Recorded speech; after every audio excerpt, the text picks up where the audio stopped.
வணக்கம். இப்போ இந்த வீடியோ ப்ரெசன்டேஷனில் நம்ம எம்சிஎக்ஸ் நேச்சுரல் கேஸ் மார்க்கெட்டில் எப்படி ட்ரேட் பண்ணலாம் அப்படின்றத பற்றி பார்க்கலாம். அதுக்கு முன்னாடி நேற்று மார்க்கெட்டில் என்ன நடந்தது, நேற்று என்ன எதிர்பார்த்தோன்றதை பார்ப்போம். நீங்கள் பார்த்துட்டு இருக்கிறது குட்வில் கமோடிட்டிஸோட சார்ட்டிங் டூல். நான் இப்போலாம் கம்ப்யூட்டர் கர்சரை ஒவ்வொரு கேண்டில் ஸ்டிக் மேலே வைக்கிறோம். அப்போ கீழே உங்களுக்கு டேட்டும் டைமும் தெரியும்.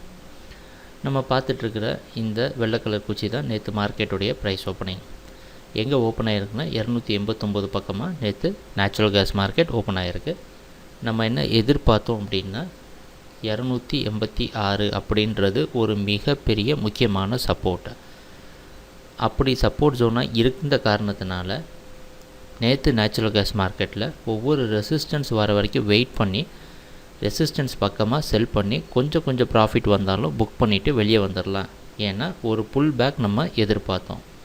நேச்சுரல் கேஸ் மார்க்கெட் 360லேருந்து கீழே தொடர்ந்து விழுந்த காரணத்தினால ஒரு புல் பேக் இருக்கும் அப்படின்றது எதிர்பார்ப்பு. அந்த அடிப்படையில் ட்ரெண்டுக்கு சாதகமாக ரெசிஸ்டன்ஸ் பக்கமாக செல் பண்ணி கொஞ்சம் ப்ராஃபிட் 2-3 பாயிண்ட் 4 பாயிண்ட் வந்தால் கூட புக் பண்ணிவிட்டு வெளியே வரலாம். இதுதான் நம்மளுடைய திட்டமாக இருந்தது.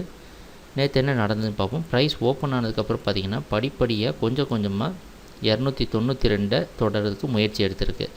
அந்த அடிப்படையில் 291 பக்கமாகவே மார்க்கெட் ரெசிஸ்டன்ஸ் எடுத்து கீழே விழுந்து 286 தொட்டிருக்கு. 286 நமக்கு ஒரு முக்கியமான சப்போர்ட் ஜோன் அப்படின்றது தெரியும். அந்த காரணத்தினால 286லேருந்து நேராக பார்த்தீங்கன்னா 292 தொட்டிருக்கு.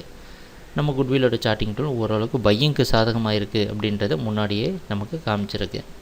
தொடர்ந்து அடுத்த ரெசிஸ்டன்ஸான 296 தொட்ட உடனே, ஏன்னா நமக்கு தெரியும் 296லேருந்து அதுக்கு முதல் நாள் மார்க்கெட் கீழே விழுந்தது. 296 ரெசிஸ்டன்ஸ் எடுத்து மறுபடியும் 292 வந்திருக்கு. ஸோ ஒரு பெரிய கன்சாலிடேஷன் இந்த 292லேருந்து 96க்குள்ளே நடந்திருக்கு. கடைசியாக பார்த்திங்கன்னா ப்ரைஸ் 296க்கு மேலே போக முயற்சி செஞ்சு அந்த இடத்துல கன்சாலிடேட் ஆகி 296 பக்கமாகவே ப்ரைஸ் க்ளோஸ் ஆகிருக்கு. நம்ம எதிர்பார்த்த மாதிரி நேற்று நேச்சுரல் கேஸ் மார்க்கெட்டில் எல்லாமே நடந்திருக்கு.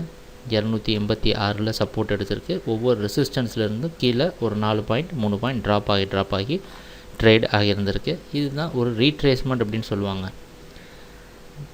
356லேருந்து தொடர்ந்து 286 வரைக்கும் கீழே விழுந்த மார்க்கெட் ஓரளவு மேலே இந்த மாதிரி பவுன்ஸ் பேக் கொடுக்கறது ஒரு நார்மலான விஷயந்தான். அதை நம்ம எதிர்பார்த்த மாதிரியும் அமைஞ்சிருக்கு. இன்றைக்கி என்ன பண்ணலாம் அப்படின்னு பார்த்தோன்னா, இன்றைக்கி நேச்சுரல் கேஸ் மார்க்கெட் அதே இடத்துல ஓப்பன் ஆகிறதுக்கு வாய்ப்பு உள்ளது. 296க்கு மேலே இல்லை அதே இடத்துல ஓப்பன் ஆகிறதுக்கு வாய்ப்பு உள்ளது.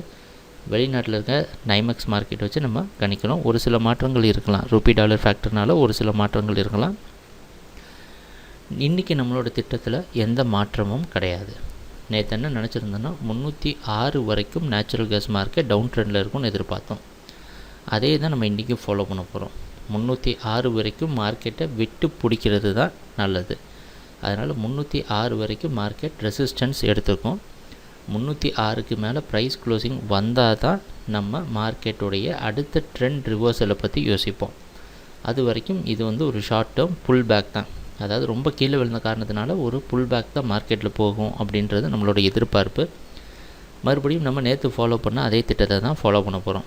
302 306 வர வரைக்கும் மார்க்கெட்டை வெயிட் பண்ணி பார்த்து விட்டுட்டு அந்த இடத்துல செல் பண்ணி ஓரளவு ப்ராஃபிட் வந்தால் புக் பண்ணிட்டு வெளியே வரோம். அதுக்கப்புறம் இந்த 302 306 எப்படி மார்க்கெட் ரியாக்ட் ஆகுது அப்படின்றத பார்த்து தான் அடுத்த முடிவை நம்ம எடுக்க போகிறோம். ஸோ நம்மளோட திட்டத்தை எந்த மாற்றமும் கிடையாது. நேற்று என்ன ஃபாலோ பண்ணோமோ அதே தான் மறுபடியும் ஃபாலோ பண்ண போகிறோம். ட்ரேடிங் நடக்கிறப்ப என்ன மாற்றங்கள் நடக்குதுன்னு பார்க்கலாம். எங்கள் வீடியோ ப்ரெசன்டேஷனை தொடர்ந்து பார்த்துட்டு இருந்ததுக்கு மிக்க நன்றி, மகிழ்ச்சி, வணக்கம்.